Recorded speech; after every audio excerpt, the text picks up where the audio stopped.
2023-এ একটা কবিতার বই বের হয় বইমেলায়, লাভায় লাল শাক পুবের আকাশ। তো এই লাভায় লাল শাক, লাভা, লাল রং, এটা দিয়ে আমি মূলত এই যে ফ্যাসিবাদ এগুলোকেই পোট্রে করছিলাম। আর পুবের আকাশ বলতে দুটোই, আমাদের বাংলাদেশ এবং পুরো এই যে পাশ্চাত্য এবং প্রাচ্য।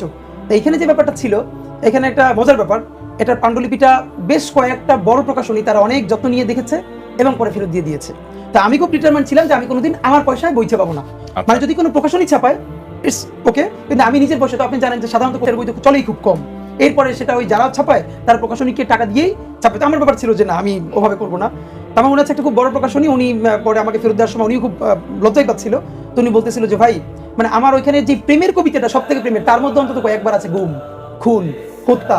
তো এরকম মানে প্রত্যেকটা, মানে আমি স্বাভাবিকভাবে আমি যেটা আমার ভাই, আমি কোনোদিন আর্ট বা কালচার আরোপিতভাবে করতে চাই না। আমার হিসেবটা খুব সোজা যে আমি যা, এইটাই আর্ট। মানে আমি বা আমরা, আমাদের যাপিত জীবন। এইখানে যদি সাহিত্যের জায়গা থেকে দুজন মানুষ আমার অনেক বড় অনুপ্রেরণা, নিশ্চয় নজরুল, তারপরে কবি আল মাহমুদ। মানে ঠিক যা তাই, ধার করে মেকি কালচার না, আমাদেরটাই।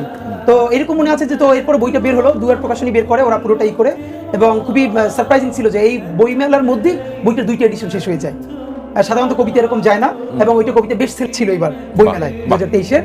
তো লাভায় লাল শাক পুবের আকাশ, তো ওইখানের কবিতাগুলো প্রত্যেকটা, তো এর একটা দীর্ঘ কবিতা ছিল যে আমায় ছিঁড়ে খাও হে শকুন। মানে তখন ওই কবিতাটার রিটোরিকটা এরকম যে আমাকে যখন এখানে হাসিনা, ফ্যাসিবাদ, গুম, খুন সবাই মিলে ছিঁড়েই খাচ্ছে, এর থেকে বড় শকুন এসে আমাকে খেয়ে ফেলুক। তো তখন বলেছিলাম MiG-29 হয়ে, F-16 হয়ে, মানে যে আমেরিকা আসুক, চায়না আসুক, ওরা দখলই করে নিক, আমি তো দখল হয়েই আছি ভারতের। এর চেয়ে যদি আরো বড় শক্তি এসে আমার ভাগযোগ করে নিয়ে যায়, যাক।